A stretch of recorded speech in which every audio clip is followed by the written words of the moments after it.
The Lord is my portion. I have promised to keep thy words. I entreated thy favor with all my heart. Be gracious to me according to thy word.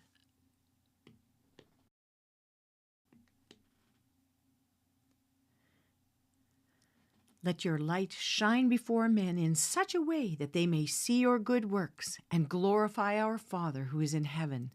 Matthew chapter 5, verse 16.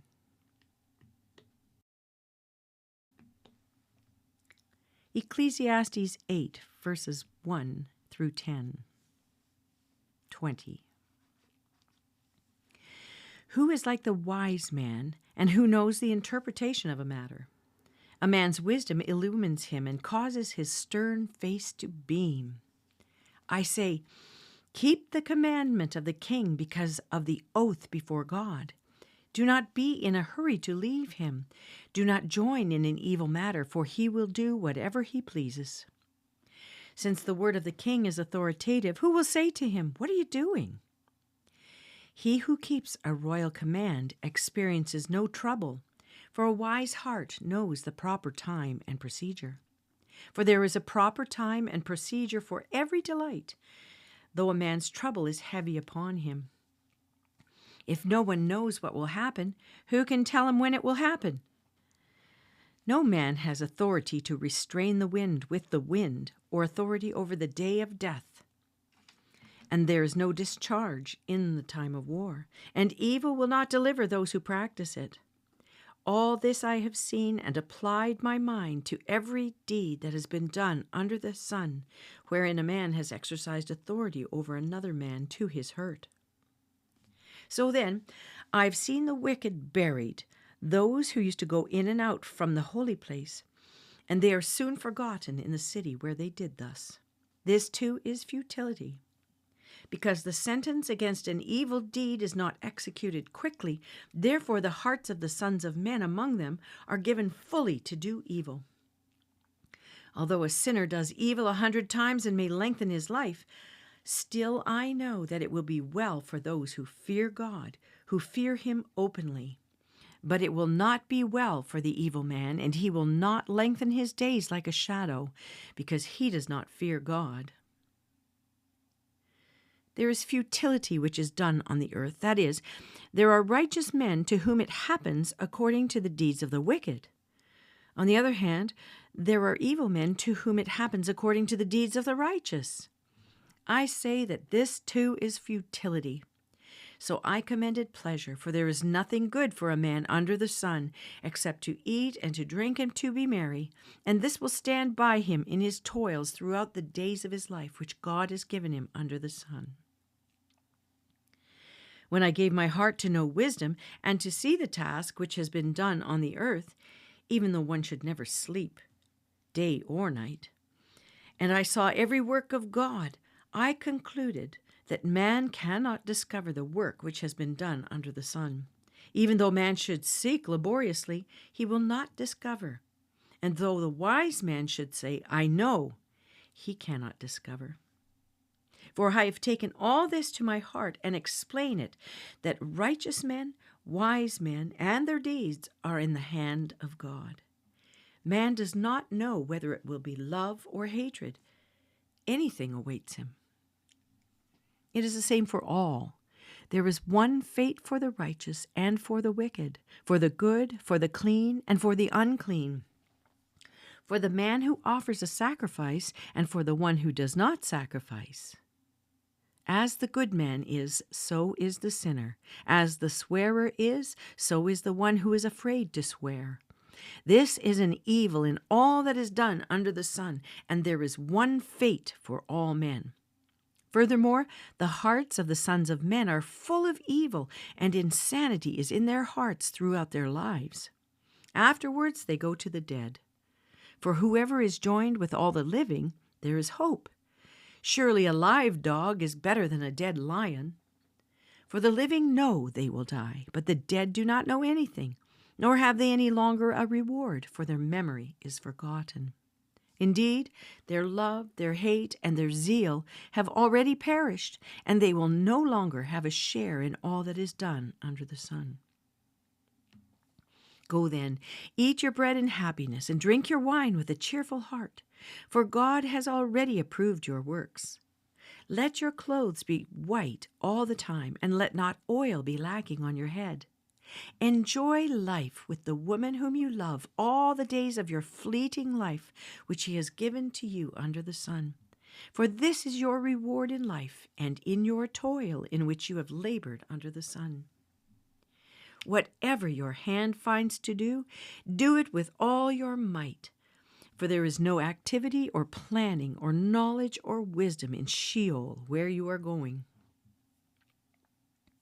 I again saw under the sun that the race is not to the swift, and the battle is not to the warriors. And neither is bread to the wise, nor wealth to the discerning, nor favor to men of ability. For time and chance overtake them all. Moreover, man does not know his time. Like fish caught in a treacherous net, and birds trapped in a snare, so the sons of men are ensnared at an evil time when it suddenly falls on them. Also this I came to see as wisdom under the sun, and it impressed me. There was a small city with a few men in it, and a great king came to it, surrounded it, and constructed large siege works against it. But there was found in it a poor wise man, and he delivered the city by his wisdom. Yet no one remembered that poor man. So I said, wisdom is better than strength. But the wisdom of the poor man is despised, and his words are not heeded. The words of the wise, heard in quietness, are better than the shouting of a ruler among fools. Wisdom is better than weapons of war, but one sinner destroys much good. Dead flies make a perfumer's oil stink. So a little foolishness is weightier than wisdom and honor. A wise man's heart directs him toward the right, but the foolish man's heart directs him towards the left. Even when the fool walks down the road, his sense is lacking, and he demonstrates to everyone that he is a fool. If the ruler's temper rises against you, do not abandon your position, because composure allays great offenses.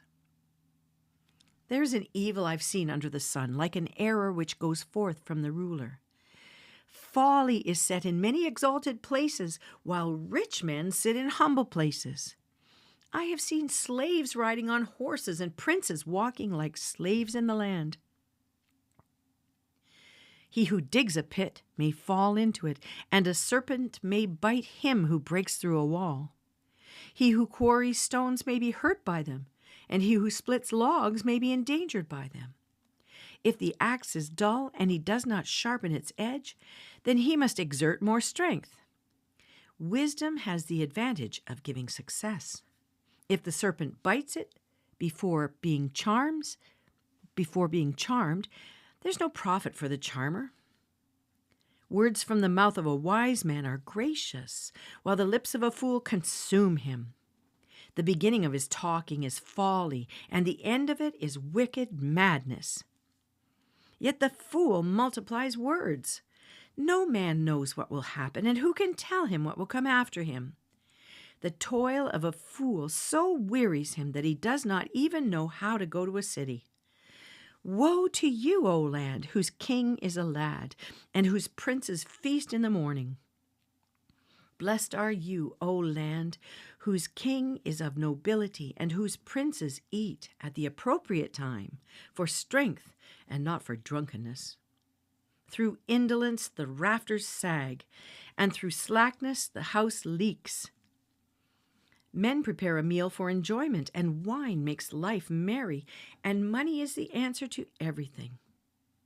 Furthermore, in your bedchamber do not curse a king, and in your sleeping rooms do not curse a rich man, for a bird of the heavens will carry the sound, and the winged creature will make the matter known. Psalm 103, verses 6 through 14. The Lord performs righteous deeds and judgments for all who are oppressed.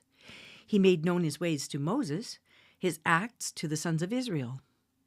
The Lord is compassionate and gracious, slow to anger, and abounding in loving kindness. He will not always strive with us, nor will he keep his anger forever. He has not dealt with us according to our sins, nor rewarded us according to our iniquities. For as high as the heavens are above the earth, so great is his loving kindness towards those who fear him. As far as the east is from the west, so far he removed our transgressions from us. Just as a father has compassion on his children, so the Lord has compassion on those who fear him. For he himself knows our frame. He is mindful that we are but dust.